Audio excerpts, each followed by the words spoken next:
कर्मण्येवाधिकारस्ते मा फलेषु कदाचन मा कर्मफलहेतुर्भूः मा ते संगोऽस्त्वविकर्मणि।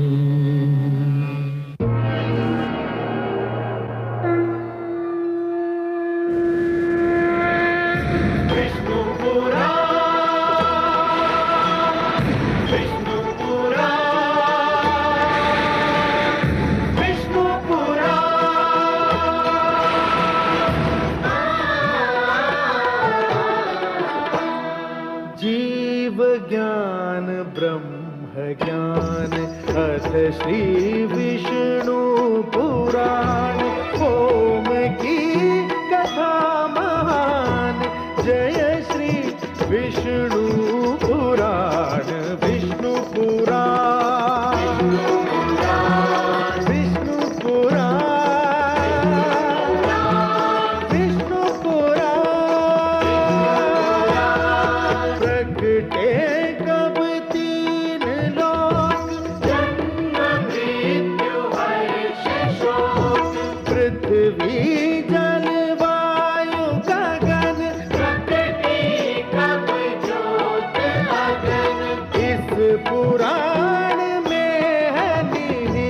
जप तप और योग ध्यान विष्णु पुराण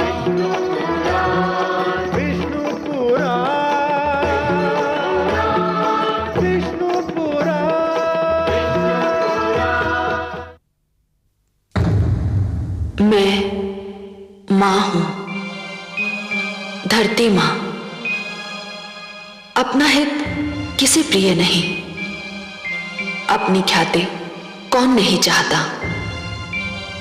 मगर इस संसार में कितने हैं जो परहित के लिए त्याग करने को तैयार हों, जो दूसरों के लिए संकटों से टकरा जाएं, जो जन कल्याण के लिए बड़े से बड़ा बलिदान दे सके।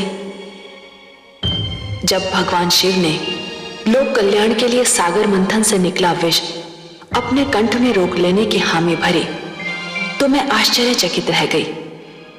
ये महान कार्य केवल शिव ही कर सकते थे। मुझे लगा कि शिव बनने के लिए विष पीना ही पड़ता है।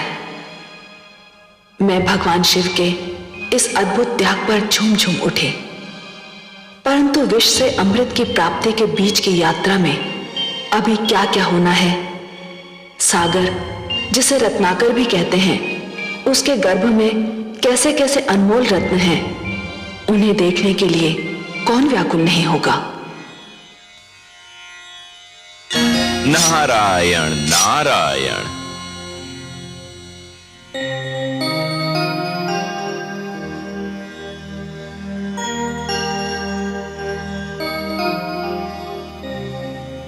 माते,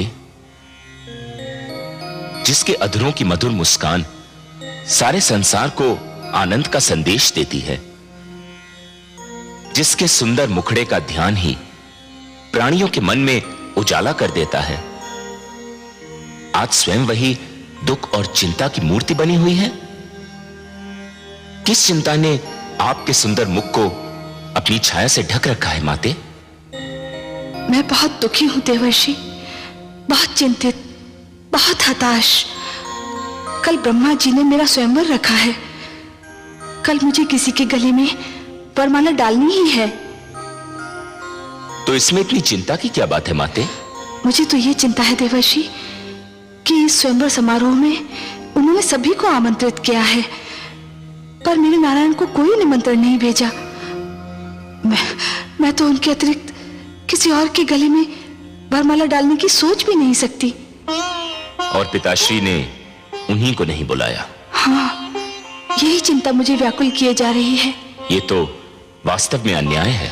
आप ही कुछ कीजिए ना देवर्षि। मैं अपने नारायण से विनती अवश्य कर सकता हूं, पर बिना निमंत्रण के वे आएंगे या नहीं, ये तो उन पर ही निर्भर करता है। नारायण नारायण।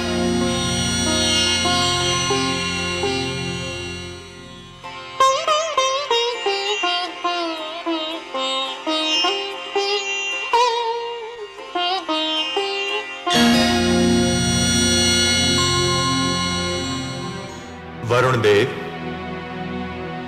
चंद्रदेव नहीं आए अभी तक। संध्या की बेला हो गई है, बस उदय होने ही वाले होंगे।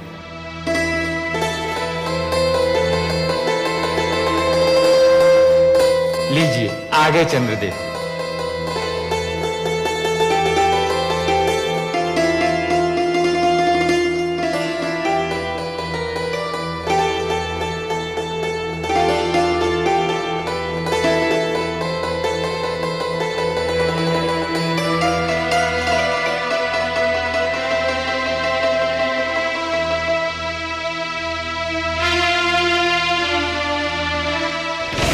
हे ब्रह्मा,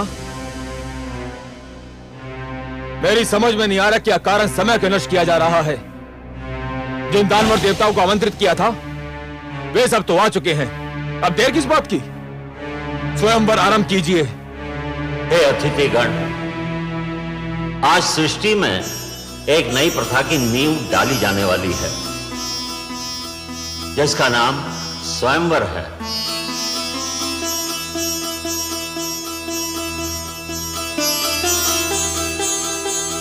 अर्थात अपनी इच्छा से अपने लिए वर चुनने का अधिकार केवल कन्याओं को प्राप्त होगा।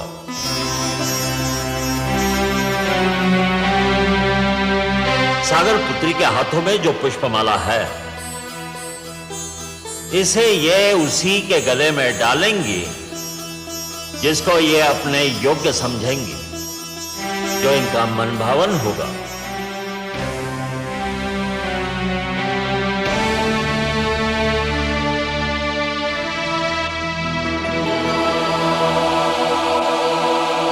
हे सागर पुत्री, आपको ये माला यहां उपस्थित अतिथियों में से किसी एक के गले में डालनी ही होगी। और हे अतिथिगण, आप भी जान ले, सागर पुत्री के चुनाव को कोई चुनौती नहीं दे सकता।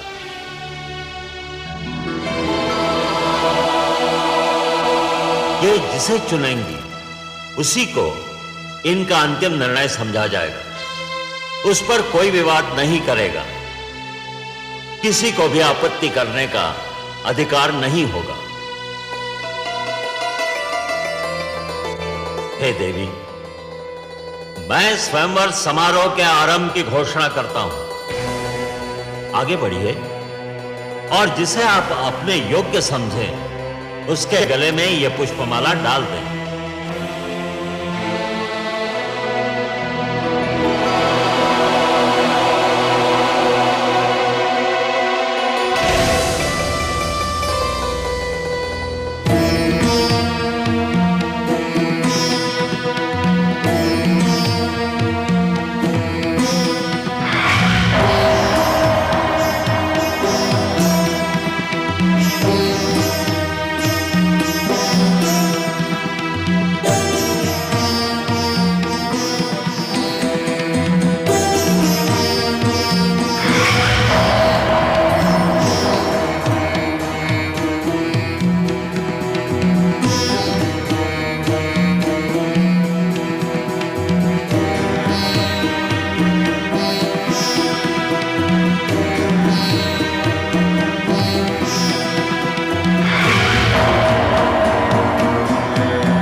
मैं जानता था यही होगा।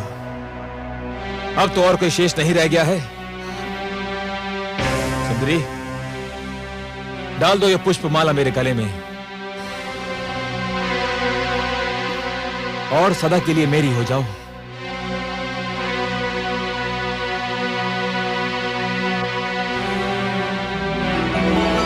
सुंदरी, इतना विलंब क्यों?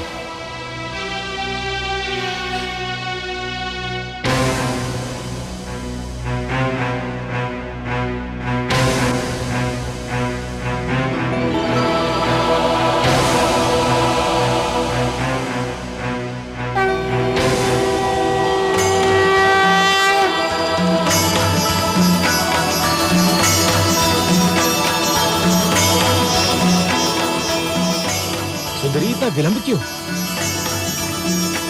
प्रिय,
लक्ष्मी ने हर वक्ष पर वरमाला दी डाल। धन्य स्वयंवर की प्रथा, धन्य हुई जयमाल। धन्य स्वयंवर की प्रथा, धन्य हुई जयमाल।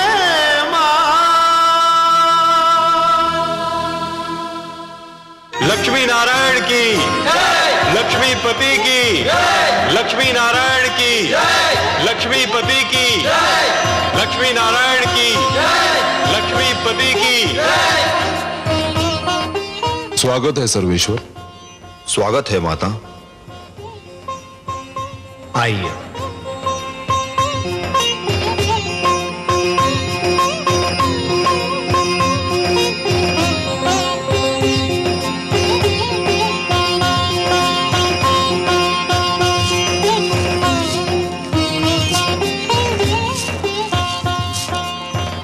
हमने आपसे कहा था ना महादेवी कि इस बार हमारा मिलन बहुत मधुर होगा। ऐसा जिसे आप कदापि नहीं भूल पाएंगी। कैसा लगा आपको यह मिलन? बहुत सुंदर, बहुत मधुर, अनुपम। किंतु हे कमल नयन, जब तक आप नहीं आए थे मेरे हृदय की गति रुकी जा रही थी। एक क्षण का भी और विलंब करते आप तो विलंब क्यों करता देवी? आपका मन मुझे पुकार रहा था। जब भी कोई मुझे मन से पुकारता है तो मैं उसके पास जाने में एक क्षण का भी विलंब नहीं करता। और आप तो देवी, जिन रंगों से हमारा जीवन चित्र बना है ना, उस चित्र के सुंदरतम रंग आप हैं। आपके बिना तो हमारा जीवन अधूरा है, अस्तित्व अधूरा है। तो आपके पास आने में मैं विलंब क्यों करता?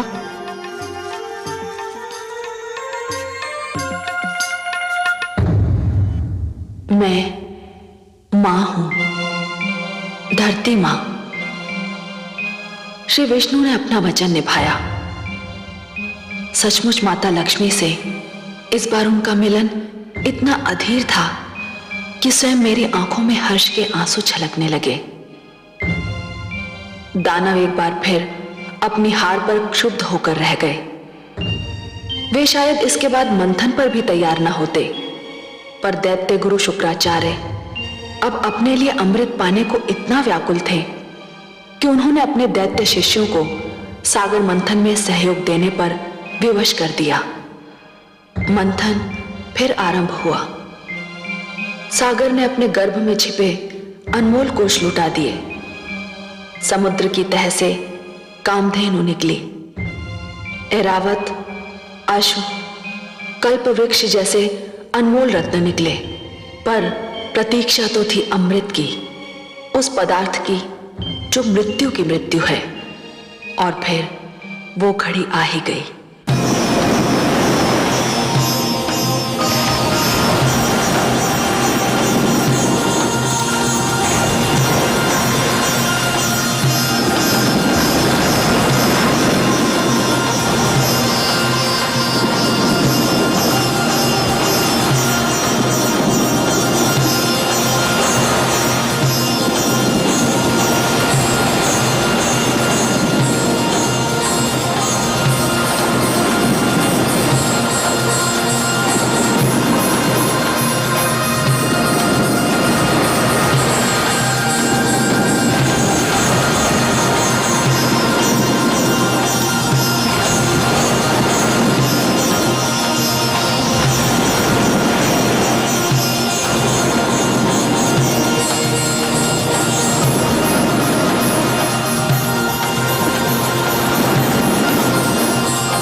चित्ररथ वो देखो।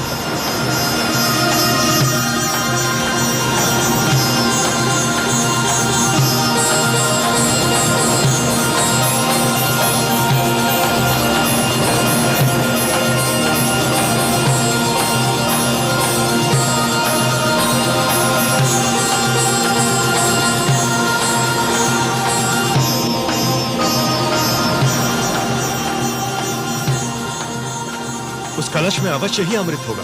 अमृत? अमृत?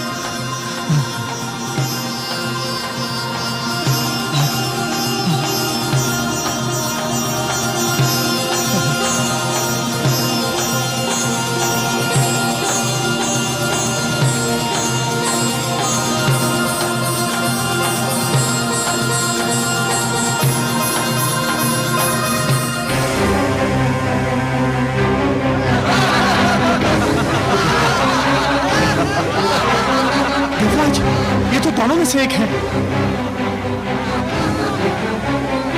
हमारे साथ धोखा हुआ है।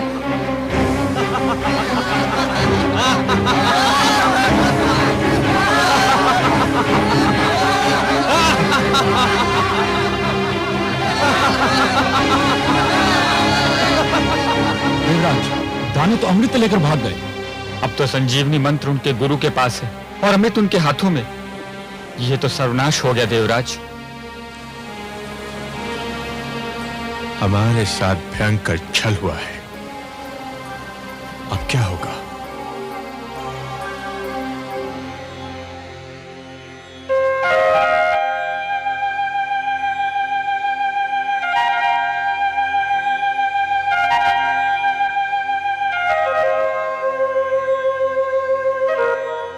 हे जगदीश्वर, ये तो अनर्थ हो गया।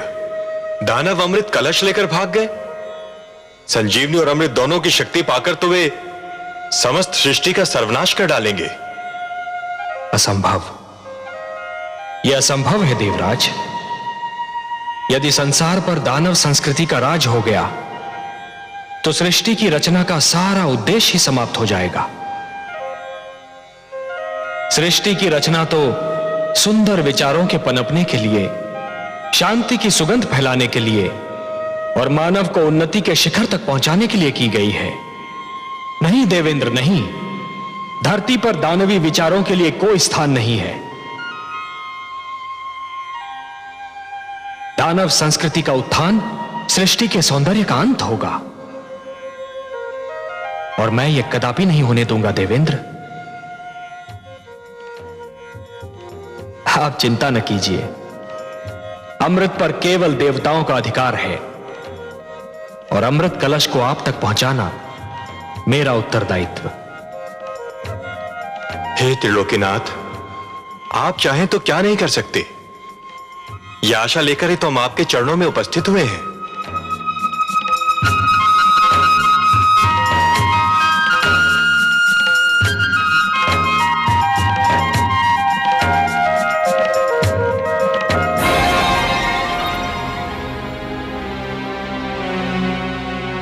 हे स्वर भानु, हम तुम्हारे आभारी हैं। आज तुम्हारे कारण देवताओं को ज्ञात हो गया कि यदि हम दानव छल पर उतर आए तो देवता हमारे आगे ठहर नहीं सकते। छल विद्या में हम दानव देवताओं से कहीं आगे हैं।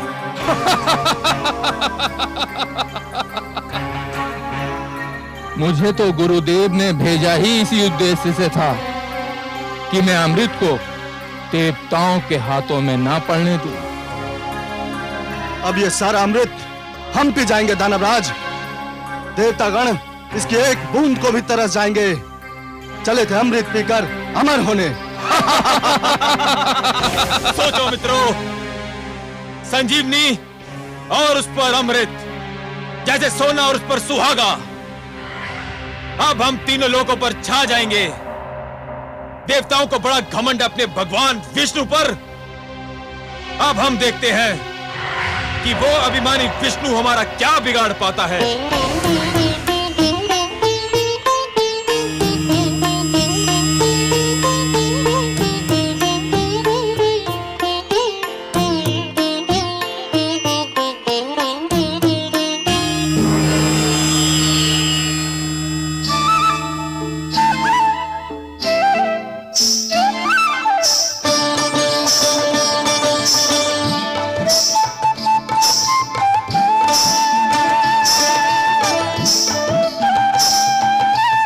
कलश स्वर भानु और अमृत का वितरण आरंभ करो।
हे सुंदरी, हे मृगलोचिनी, पुष्प की डाल से लचकते शरीर वाली, चूड़ियां बजाती, पायल झनकारती, हमारे मन पर बिजली गिराती, किस लोक की वासी हो तुम और क्या नाम है तुम्हारा? मेरा नाम मोहिनी है। मोहिनी नहीं, मन मोहिनी कहो। सुंदरी, तुमने तो पहली झलक में हमारे मन मोह लिए। मन करता है तुम्हारे चरणों में अपना तन मन बिछा दूं, तुम्हारी बल खाती काया पर पूरा दानव लोक लुटा दूं। इतने सुंदर स्वरूप से हमारे मन को छलने वाली तुम्हारे दर्शन पाकर हमारे नेत्र धन्य हो गए। यद्यपि तुम्हारा आना मेरे लिए सौभाग्य और गर्व की बात है, परंतु मेरे सभागार की शोभा बढ़ाने का उद्देश्य क्या है? मैंने सुना है कि तुम दानवों ने अमृत प्राप्त कर लिया है। तुम्हारे गुरु के पास संजीवनी मंत्र और तुम्हारे पास अमृत। अब तो कोई तुम्हारे सामने सिर उठा ही नहीं सकता। शक्तिशाली को कौन प्रणाम नहीं करता। इसलिए मैं तुम्हें इस दोहरी सफलता पर बधाई देने आ गई। ऐसे नहीं सुंदरी, ऐसे नहीं। फिर कैसे? हमें बधाई देना है तो तुम्हारे पांव में बंधी जिस पायल ने हमारे हृदय की धड़कनें तीव्र कर दी, उसी छम छम से हमें बधाई दो। तुम्हारी जिस बोली ने हमारे मन की वीणा के तारों को छेड़ दिया, उसी बोली द्वारा हमें बधाई दो। अपने सुंदर मुखड़े को दमका के, अपनी कंचन काया को लचका के हमें बधाई दो। तुम जैसे महाशक्तिमान की इच्छा पूरी न करूं, मुझ में ये साहस नहीं।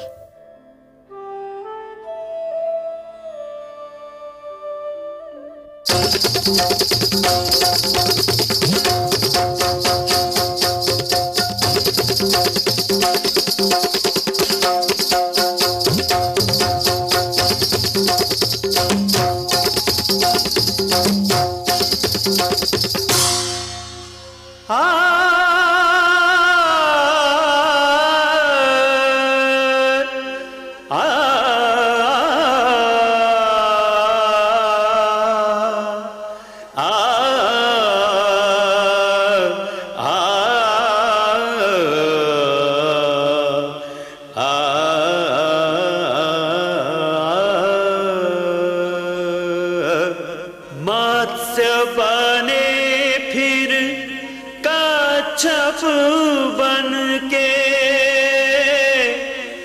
किया पाप संहार।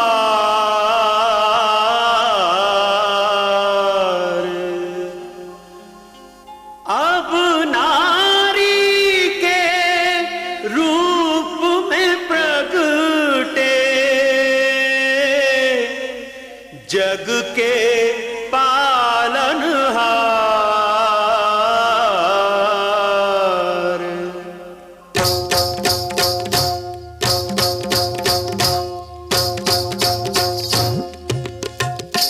देखो आज लियो हरि रूप मोहनिया, आज लियो हरि रूप मोहनिया, जो इस जग को नाच नचाए, जो इस जग को नाच नचाए। देखो उस नटवर ने बांधी पैंजनिया, जनक जननन झुमक छननन, जनक जननन झुमक छननन। देखो आज लियो हरि रूप मोहनिया।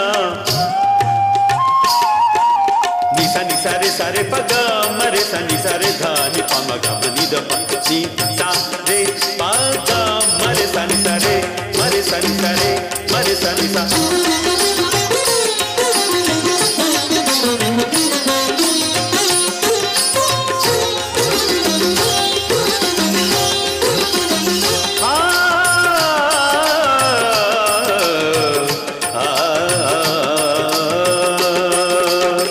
कनकलता कामिनिया बन के दामिनी दम के, छलियों को छलने को मोहक रमणी बन के, हृदयों को व्याकुल कर मदमाते नैनन से नैन बाण मारत है। आज चक्र को तज के देखो विश्व सजन आज सजनिया विश्व सजन भय, आज सजनिया जो इस जग को नाच नचाए, जो इस जग को नाच नचाए। देखो उस नटवर ने बांधी पैंजनिया,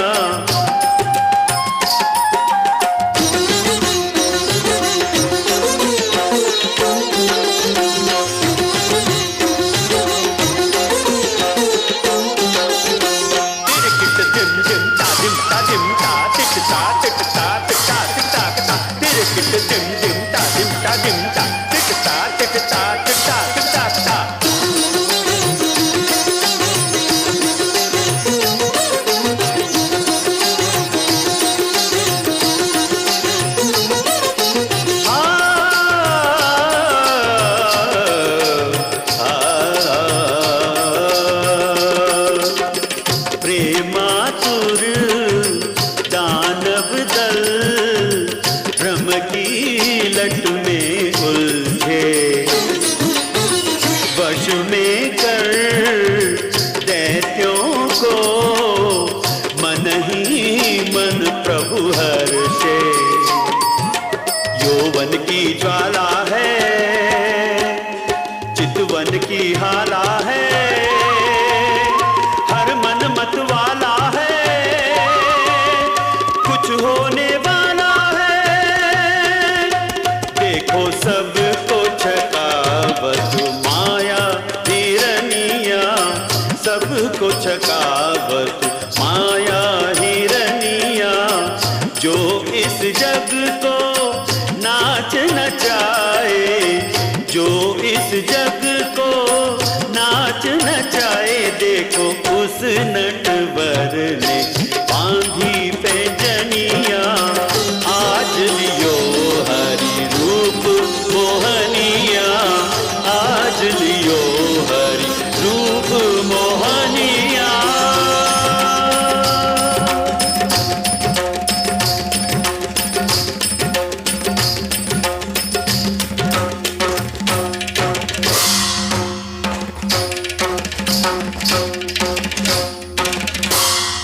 सुंदर, अति सुंदर, सुंदर। हे सुंदरी, अमृत पाकर हम बहुत प्रसन्न थे। तुम्हारा ये रूप, तुम्हारा ये छल बल, तुम्हारी ये मन को गुदगुदाती मुस्कान किसी अमृत से कम नहीं।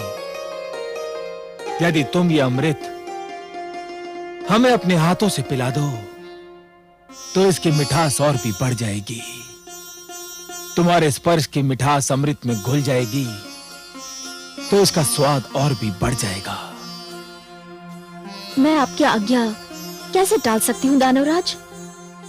परंतु क्या? हे दानवराज, जिस प्रकार धूप बिना छांव के महकता नहीं होती, दिन बिना रात्रि सुहानी नहीं लगती, उसी प्रकार आपकी सभा भी देवताओं बिना सूनी लग रही है। देवताओं बिना? भूल गए? सागर मंथन में वो आपके सहयोगी थे। परंतु वे हमारे शत्रु हैं, हम उनको क्यों बुलाएं? हे दानवराज, आप उन्हें इसलिए बुलाएं कि वे छोटे, आप महान हैं। वे अन्यायी हैं, आप न्यायप्रिय हैं। वे छलिए हैं, पर आप निश्चल हैं। न्याय कहता है कि इस अमृत पर उनका भी अधिकार है। निश्चलता कहती है कि आधा अमृत आप पिए और आधा वे। महानता कहती है कि छोटों को भुला देना भी छोटापन है।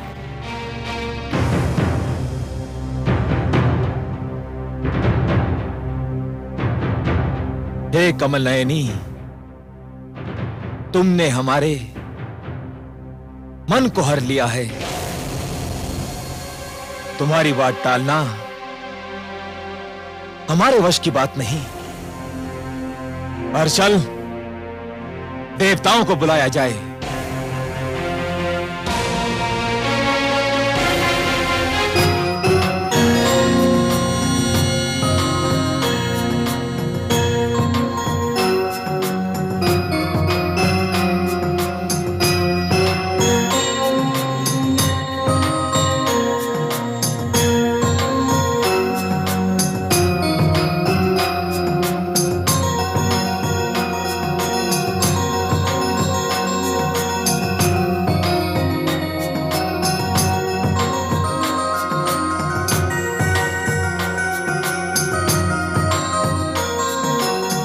हे सुंदरी, अमृत का वितरण आरंभ करो। हमसे और अधिक धीरज न धरा जाएगा। अतिथि सत्कार दानव लोक की परंपरा है। इस परंपरा को निभाने के लिए मैं पहले देवताओं को अमृत पान का अवसर दूंगी।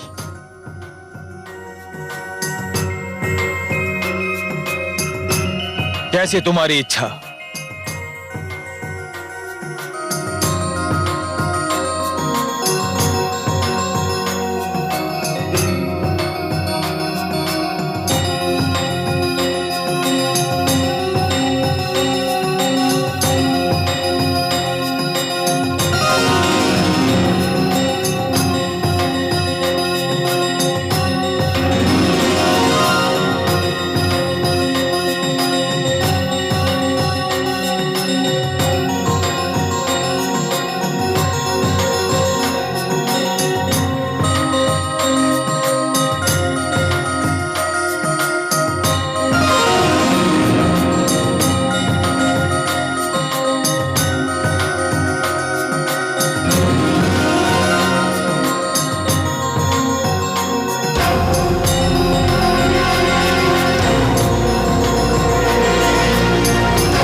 ये तो देवता के वेश में दानव सौरभानु है।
कलश तो रिक्त है।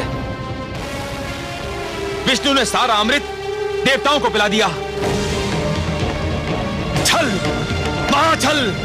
विष्णु ने एक बार फिर हमसे छल किया, हमें मोहिनी बनकर ठग लिया। विष्णु, सावधान। मैं यहां हूं कालकेतु।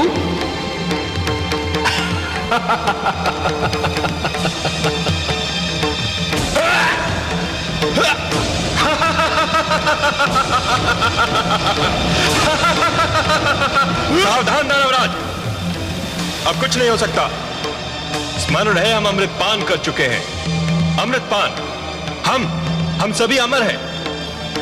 अब तुम, तुम्हारे शस्त्र और तुम्हारी सेना हमारा कुछ नहीं बिगाड़ सकते, कुछ भी नहीं बिगाड़ सकते कालकेतु।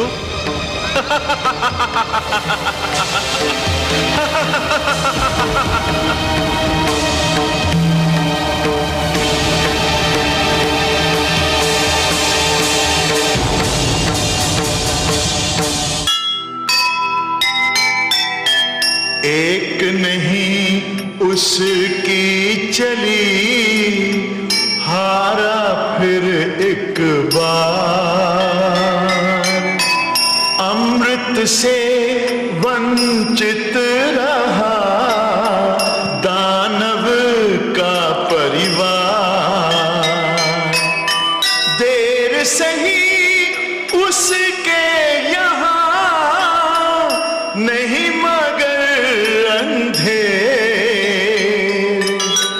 जो अमृत के योग्य है, पाए देर सवेर, पाए देर सवेर। जो सुनेगा ये पुराण पाएगा सुख और ज्ञान।